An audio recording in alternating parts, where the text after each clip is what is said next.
Sanibonani, amazing viewers of Zululand TV. Nganamkela ku hashtag The Hustler Show. Namhlanje ngiphathele Mthotho Zulu ne Sharpshandiis. Sawamkela hlelo namhlanje. Siyabonga. Okay, Mthotho Zulu sengazichazela ukuthi wenza ini business lakhe Sharpshandiis iphuma kanjani? Okay, Sharpshandiis daily there's fast food. So there's ice cream, there's burgers, there's sausage rolls, kunenyama, nama-desserts. Yeah. Siyabona kuningi nje xubexubene uqale kanjani yini ekwenza ukuphi umqondo ukuthi ungenza into kanje nje endaweni yangakini? So ice cream iwona engaqala ngawo. Ice cream ngathola ngathini I was inspired ngokuthi nami lento ekanje ngingayiletha ngakithi. Yeah. Obani abakusizile ukuthi ukwazi ukuphuma nento kanje ukusenzela izinto esingagcina sesikhuphalisa abantu akusiza ngemali ukuthi uqale ibhizinisi lakho? Ibhizinisi ngayiqalela leli but ke nami ngalithola usizo from abangani bami like ukuze ukuthi bengayithanda into kanje. Yeah. Njengomuntu odayisayo kiziphi inkinga osubhekene nazo nje lokho waqala ukwenza ibhizinisi lakho? Inkinga nje engingasho ukuthi ngabhekana nayo ngiqale kuyi-winter. Yeah, so makuyi-winter abantu kuyabanda la ulungi kakhulu makuyi-winter, so ibikhona i-challenge ukuthi abantu bengafiki bengarespondi ngaleyo ndlela. Yeah, but now seqala ukushisa so akusafani. Okay, so kuloko sikubonayo ikuphi mhlawumbe okutholakalayo futhi izinto zakho ehlukene kanjani uma ungachazela umuntu ongathanda nangena akuthi bakudla? So la sino small la small, and then we got medium, and then we got large, and then seven super large. Yeah. Kuhlukana kanjani ke njengoba ukuhlukanisile khona small abo medium super large? Okay, izinto ezenza usihluke izinto engifaka phakathi but konke kuno ice cream. So la ku small sine chocolate, amakhekhe, no sweet, and then medium now wona uba ne ice lolly now namakhekhe nama-sweet, and then large there's more, and super large there's double of everything. So uqala kwakho ukudayisa izinto kanje like awubhekise kobani ukuthi ibona ongawadayisela na onocabanga ukuthi wabe ngakuthokozela lokho ukuthenga? Ngiqala le business ngiqale I think it was level 4. Ama-restaurant abasavaliwe. So yeah, I was trying to make into a unique ukuze sikwazi uku-enjoy at the same time sisuthe. Yeah. Abazali basekhona ngisho. Yeah. So uqala ukwenza ibhizinisi lakho batheni mhlawumbe ukuthi wenza into kanjeni izokusiza ngani? Uma wajabula kakhulu nokuletha ibhizinisi nje ekhaya, wajabula kakhulu to start something. Yeah, ngoba usunakho usuqalile mhlawumbe leminyaka ezayo singalindela ini nje from business lakho? From now on engingakusho nje khona nokunye engilokhu ngi-add ku-menu yami because i-menu yami ayikabi inkulu ngale ndlela engifisayo njengamanje, but ke slowly but surely yeah izokhula and bring more food to Sharpshandiis. Yeah, so for if ama-prizes izinto zakho edayisayo ukuze nothanda ukuthi abuye athenge azi ukuthi alinde ama-prizes. So usmall wethu u-35 rand, umedium u-40 rand, ularge u-50, super large u-80 rand, and then sausage roll ihamba nama-chips u-30 rand, ibheg ihamba nama-chips u-40 rand, inyama u-50 rand. Yeah, i-desserts sinama-desserts awu-2 kwamanje, eyokuqala u-70 rand, enye u-55.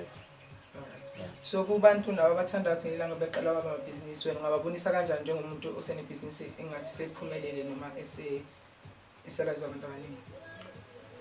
Into ebalulekile mfethu ukuqala because I think nathi sonke sinayo ukuthi ngifisa ukwenza ukuthi yabo sinayo into yokuthi nje nami ngifuna ukungenisa income or have a dream yabo. Into ebalulekile ukuthi uqale. Yeah, so umuntu ofuna ukwazi ngeSharpshandiis itholakala kanjani nje ngazonke information yebusiness ngaxhumana kanjani? Okay, so sikwasi eduze nase Up and Up C948 ingaba ucasha Crescent on your way to Moyangawadi. Yeah, so siyatholakala nasemafonini, on WhatsApp and on Facebook. Yeah. So usitshele uma wenza nje izinto zakho ubani mhlawumbe ongathi usekusiza kakhulu nokuthi ubani obebuya kusiza ukuthi bofaka into ezokuthi nezokuthi nabantu abathengayo kuwe awukho mhlawumbe sebeyabatshela ukuthi awuboku-add ukuze nabo bezame. Ama ideas abantu baba nakho noma omunye mhlambe mayifika ethi mina ngicela ukuthi ungangifakeli ukuthi yabo, but then yeah ngiyabalalela abantu kakhulu because ukulalela kuyakusiza nje nawe. Okay, so from Mthotho Zulu wake waya mhlawumbe esikoleni for ukwenza into ekanje like ukufundela ukwenza ukudla mhlawumbe ngathi ukuba chef wayekela esikoleni ukwenza izinto ekanje? No, ngikuyela esikoleni ukwenza lezi zinto, but I was inspired nami ngokubona izinto kuma social media and then create your own from that. So ubani mhlawumbe kubo bonke abantu abakhona social media ama-chef ahlukene ubani wena nje ubonela kuyena ukuthi umsebenzi wakhe uyawuthanda uyafisa nawe ukuthi nginawenza? Nginabo abantu engibajwayele abenza izinto ngathi nabaphekayo ne but umqondo awusukanga lapho.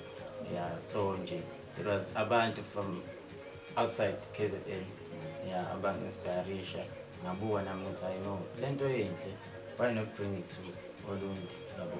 So ubuhlala ke ngikhathi ubona uba nomqondo ukwenza into kanje? Bengikhona khona la.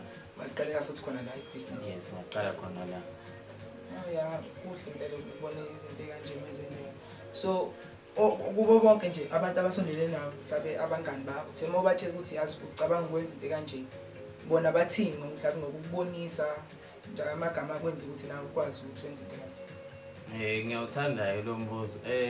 Ngiqala ngayifuna kakhulu i-reference especially kubantu engiclose nabo because ngangifuna ukuthola umqondo ukuthi mangathiwa ngiyayiqala into kanje izoba kanjani i-response ikakhulukazi kubantu abaclose nami yabo. So ngahamba kubantu and search ukuthi awu lento kanje mangathiwa ngiyiqala ubona ukuthi ngaba kanjani, would you like into kanje yabo. So i-response engayithola kubantu yayi right, besho ukuthi no i-right lento awiqala, it looks good. So from there nami ngayiqala ke and then nami ngayifaka ama-spice. Yeah. So siyabona kubo bonke mhlawumbe osomabhizinisi abakhona la because you're wearing TD njengamanje nabanye ke abanye bakusupporte ngani like business lakho nokubonisa? Ngathi umsizi wamasango likokuyena we-TD umakhelwane wami nenhlanhla and sizwana kakhulu. So ekuyiqaleni kwami vele lento benginaye ekungisizeni ngoba yena usewumuntu okade eqala ibhizinisi yabo. So amanye ama-ideas ukuthi how to master i-business ngisho ukuthi kakhulu sasixhumana kakhulu nawo develop into yakho. Yeah, so siyabona ama-prizes yonke into i-right. So abantu bengayithela ke Sharpshandiis bafonele inamba ekanjani ufuna order mhlawumbe? Inamba ongayifonela 073 231 8046. Iphinde futhi 073 231 8046 noma 079 7431568. Okay. On Facebook Sharpshandiis daily on dim. Yeah. So ladies and gentlemen, get your own Sharpshandiis. And also ngakhohlwa ukuvakashela onke ama-media platforms ethu wala eZulu TV. Sikhona Facebook, sikhona Twitter, Instagram na ku-YouTube. Subscribe ku-YouTube channel yethu and also press the notification button to get notified whenever we upload a new episode of #The Haska Show. So kama Mongezi Buthelezi sana.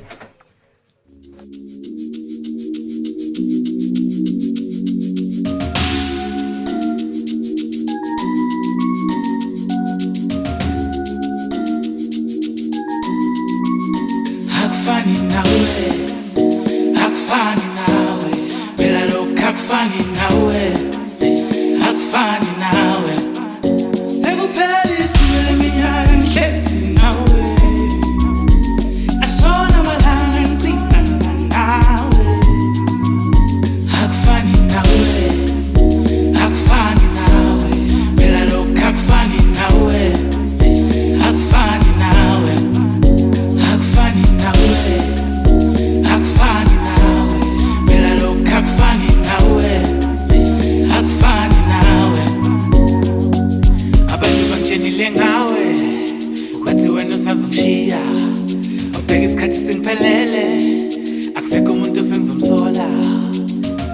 ukube